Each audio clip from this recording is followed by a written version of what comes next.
আসসালামু আলাইকুম। মনির এন্টারপ্রাইজ থেকে সবাইকে সালাম।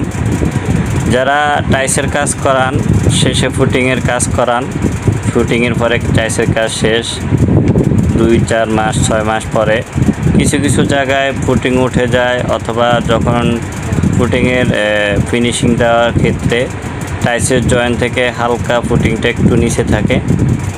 তো যখন নিচে থাকে তখন ফুটিংয়ের ওই জায়গায় চলাচল অথবা পরিষ্কারের ক্ষেত্রে কিছুটা ময়লা জমে বা ময়লা ধরে, ফুটিংটা কালো হয়ে যায়। তো সেই ক্ষেত্রে অ্যাপক্সি ফুটিংটা বলবো ব্যবহার করার জন্য।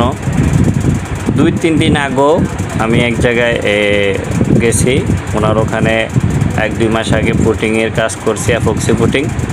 তখন উনি বলল যে জয়েন্ট টানার পরে এটা তো হালকা ডিপ, দেখতে সুন্দর, ঠিক আছে, এখানে কিছুটা ময়লা জমছে। আমি বলছি যে আপনারা তো এই জায়গায় ব্যবহার করেন না, এখানে মাঝে মধ্যে আসেন, সেক্ষেত্রে এখানে ময়লা।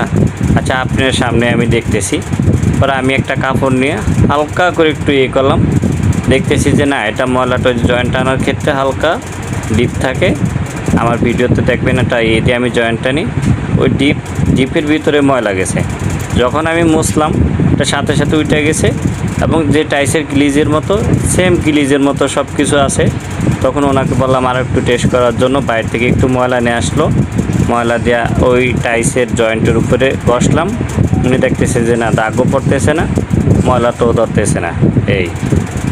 সেই জন্য বলবো অ্যাপক্সি ফুটিং সবাই ব্যবহার করেন, অবশ্যই ছিদ্র হবে না, পিঁপড়া বাসা বাঁধবে না।